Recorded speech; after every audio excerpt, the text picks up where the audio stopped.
Hey guys, what's up? Just trying to shoot a quick collection video, kind of explain some of the stuff for those of you that don't really know or never really been over here. But this very uncooperative snake here is actually my first ball python. And we named her Eve because of that, and I've had her for over 2 years now. I'm not exactly sure how old she is. We got her from Petco a while ago, but the reason I'm showing you her is because I just want you to have something to reference when I start breaking out some of the cooler stuff. But this is what a normal ball python looks like, in case none of you have ever seen one. And I'm going to show you some of the cool genetic mutations that are available all over. But this is her. This is, like I said, this is her standard pattern. They would call these alien heads. A lot of black, a lot of brown. It's more or less just a camouflage color to keep this thing hidden, so they can, jump their prey more or less. But belly is really busy, a lot of black on the belly, pretty dirty looking, to be honest with you. But like I said, it's all part of the camouflage. But anyway, let's move on to some cool stuff.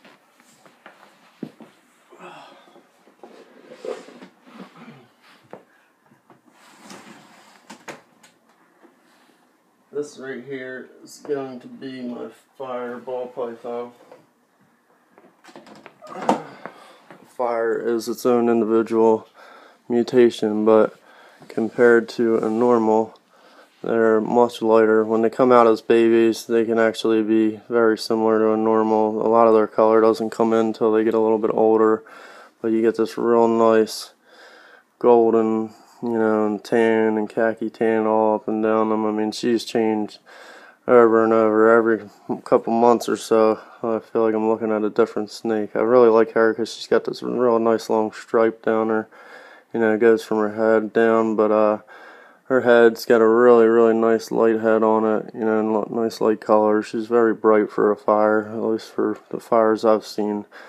Normally they'd have much more of the blushing. These faded out spots is what blushing is considered, but like I said, I more or less picked her out for her color, because compared to her other siblings who were much more blushed out, she just had a nicer all-around color. Just so you can get a little side by side here. Oh, sorry, Eve.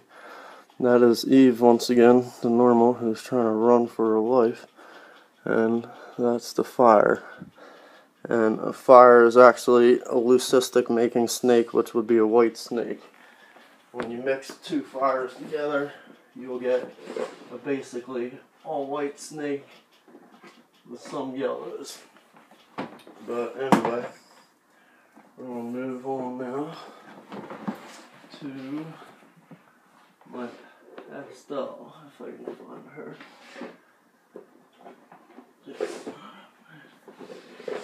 Sorry, forgive me here for the time lapses. It's not too easy to shoot these videos all by yourself.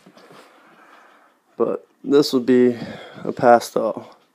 More or less very similar pattern to a normal, not a whole lot goes on. I mean, some of them get more blushing, a lot more blushing than your average normal would, but there's plenty of normals that are all blushed out too. But mostly get the yellow color.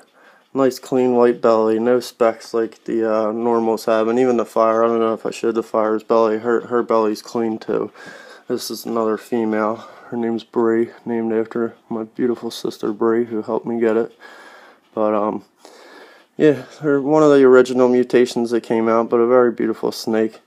And now I'm going to give you a little shot of what happens when you combine the two of these, which would be Perry, my Firefly.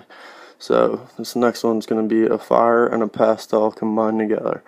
And she's looking pretty good right now. She's pretty bright for her, but the Pastel is really brown out, if you can see.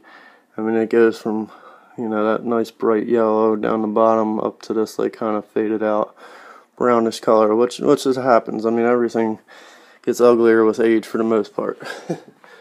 But anyway, I'm going to try to locate her here. Like I said, I don't have a little helper here today, so this is going to take some time, but I'm going to try to go through these as quick as possible. Main reason I'm shooting this today is because none of my snakes have really been synchronizing their shedding, so when I want to take pictures or videos of one, they're dull and in the middle of shedding, and the ones, you know, that weren't shedding before start shedding afterwards. But anyway, he is just shed. This is about as bright as he's going to get for now. But as you can see, a lot more going on than just your plain pastel or the normal. I mean, compared to a normal, it's, you know, night and day. His eye streaks, if you can tell, come together at the neck and make that cool little pattern on his head. He's actually, you know, there's no spider involved in a Firefly, but he still gets that real nice skull cap, you know, where the eye streaks bleed in together. And the reason we love this one so much, he was actually one of my favorites and still is because of his cool little markings down the side of his neck, which, if I can get him to show, kind of resembles Perry the Platypus from my son's cartoons, which he loves. So this is Perry the Firefly. And Firefly is just another name for when you combine the two. They have a lot of names which get confusing, but you know, it's just a way to distinguish the different genes apart. You know, the names are just the different genes that create these different patterns and the different colors. But that's my Firefly, and that would be the combo of Bree and Blaze, my fire. Okay. Alright, this is my second attempt here because for whatever reason this thing doesn't want to record a longer video, but this right here is my Mojave spider. There's two genes to make this one up. Obviously much different from all the prior snakes I've shown. Very thinned out pattern. Very cool looking. This hasn't really opened up that much yet because he's still pretty young, but all this has got a lot of fading in between, a lot of blushing. It's going to be pretty cool. He was super bright when we got him as a baby. He has browned out and dulled out a little bit, but he's still got the awesome head pattern on there. And he's going to make some really awesome snakes. The Mojave gene does make white snakes, so he will also, if I breed him to any of the Mojaves or butters or anything like that along those lines, he will also make white snakes. But very cool, you know, combination of two important genes to have if you're getting into collecting this kind of stuff. He's going to make all kinds of cool stuff. But we're going to show you another version that's very similar to him, but it would be the spider and the pastel, which would be considered a bumblebee. But just show you another way to make a similar snake with just some different characteristics, you know. But anyway, the Mojave, which I'll show you in a minute here, has a lot of black to it, a lot of cream color, and that's why you retain a lot of this, you know, not a whole lot of breaks in the lines here. Might have one right here where, you know, kind of goes up and over, but for the most part, the Mojave retains a lot more black. Not a whole lot of the side pattern, but on the top you retain most of the black here. But I'll give you a little shot of my Mojave.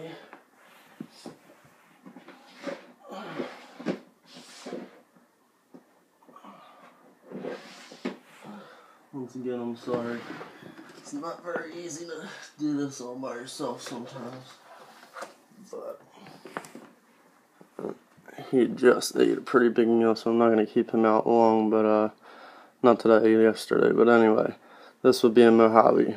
The Mojave gene and the spider gene together. That's how you make Solo, that last snake. And, you know, the spider Mojave. But believe it or not, a spider doesn't really have a whole lot of color to it, so it's kind of a surprise, I'm sure, for the first people that did that combination to get a really bright yellow snake. I mean, he's more or less a lot of blacks, not really any of that camo color like the normals have. The sides, you get that really cool faded out sides, you know, totally clean belly. Like I said, this is a white snake maker, and I really liked him. I got him from Royal Constrictors from Garrick Demeyer. I liked him because of that really long stripe, and he's just like just a pretty cool Mojave in general. Like I said, I really love the crazy patterns he has. A lot of floating pattern and stuff like that. It doesn't connect all the way down to the belly. But anyway, this is one half of the spider Mojave. Now I'm going to show you the Bumblebee.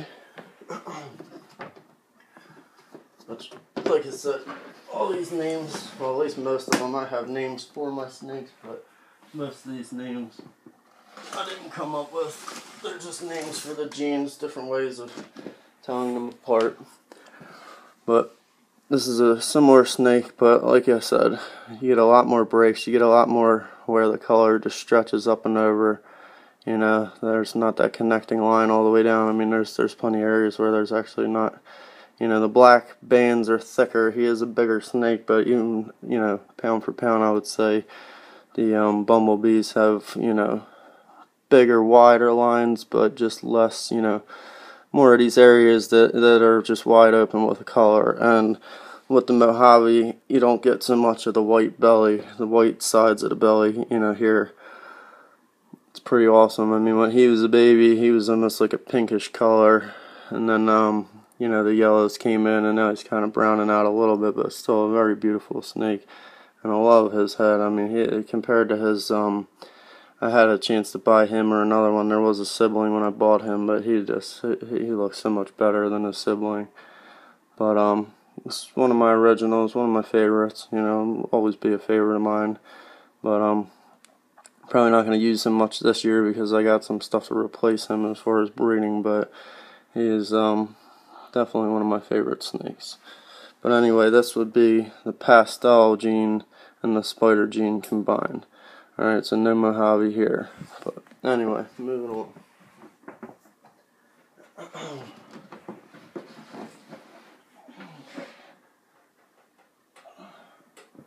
This will be a butterball python.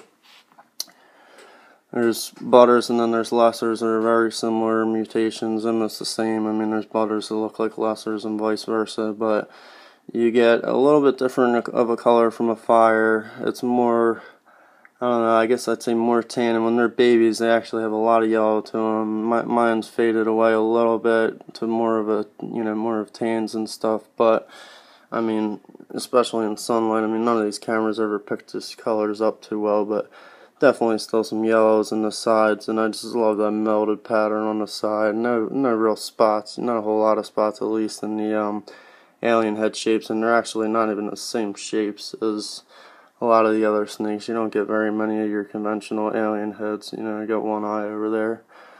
But once again, totally clean white belly. And this is another white snake maker. You could actually combine the Mojaves, lessers, and quite a few other of the genes and make white snakes with, you know, all the different ones. That would be considered the super form, you know, the pure form of the butter would be the white snake. But yep, this is Butters.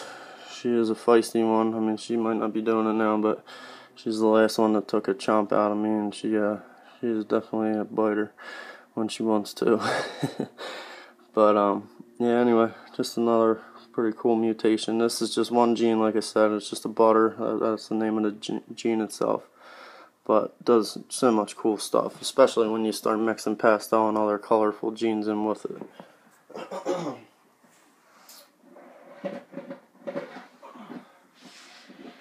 This is Grace, as soon as I can get her out of here.